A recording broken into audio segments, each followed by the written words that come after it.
Hello बच्चों, let's see this question. If an electron having kinetic energy 2 electron volt is accelerated through the potential difference of 2 volt, then calculate the wavelength associated with the electron. तो इस question में हमें पूछा क्या गया है बच्चों, एक इलेक्ट्रॉन है जो कि काइनेटिक जिसका काइनेटिक एनर्जी 2 इलेक्ट्रॉन वोल्ट है और उसे हम एक्सेलरेट करते हैं through a potential difference of 2 volt. तो हमें कैलकुलेट करना है de Broglie wavelength associated with the electron. तो इस क्वेश्चन को सॉल्व कैसे करें बच्चों? इस क्वेश्चन को सॉल्व करने के लिए हमारे पास एक की कॉन्सेप्ट है। की कॉन्सेप्ट क्या है बच्चों? इसमें हमें डी ब्रोगली वेवलेंथ कैलकुलेट करना आना चाहिए जब हमें काइनेटिक एनर्जी प्रोवाइडेड हो।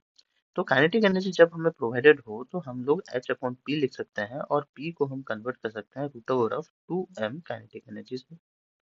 तो हम इस फॉर्मूला को यूज करेंगे इस क्वेश्चन में।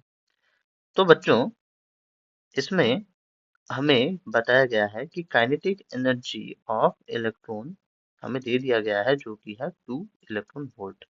और अभी जो एडिशनल काइनेटिक एनर्जी गेन होता है जब पोटेंशियल डिफरेंस ऑफ 2 वोल्ट से हम उसे एक्सेलरेट करते हैं तो एडिशनल काइनेटिक एनर्जी जो गेन होता है वो भी है E इंटू वी करेंगे हम, जो वोल्ट हमें दिया गया है तो दिया गया है 2 वोल्ट से, तो ये हो जाता है 2 इलेक्ट्रॉन वोल्ट। तो बच्चों टोटल काइनेटिक एनर्जी कितना हुआ? Total kinetic energy equal to 2 plus 2 is equal to 4 electron volt. ये हमारा टोटल काइनेटिक एनर्जी हमें मिल गया। अभी हमें डी ब्रोगली वेवलेंथ कैलकुलेट करने के लिए इस फॉर्मूला का यूज करना पड़ेगा जो कि है lambda is equal to H upon root over of 2m kinetic energy. इसमें जो m है बच्चों, ये m है mass of electron, mass of electron. तो हम पुट करते हैं सारे वैल्यूज। प्लैंक्स कांस्टेंट का वैल्यूज कितना होता है बच्चों? प्लैंक कांस्टेंट का वैल्यू होता है 6.63 into 10 to the power minus 34 joule second. और root over of kinetic energy put करते हैं वैल्यू 2 इंटू मास कितना होता है of electron 9.1 into 10 to the power minus 31 KG.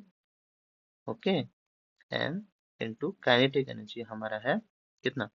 Kinetic energy को हमको जूल में कन्वर्ट करना पड़ेगा ना बच्चों। तो हमें फिर से 4 into 1.6 into 10 to the power minus 19 करना पड़ेगा।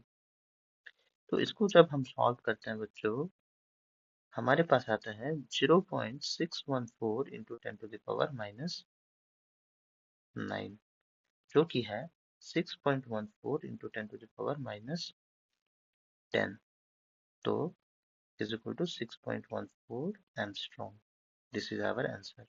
तो ये हमारा डी ब्रोगली वेवलेंथ था बच्चों।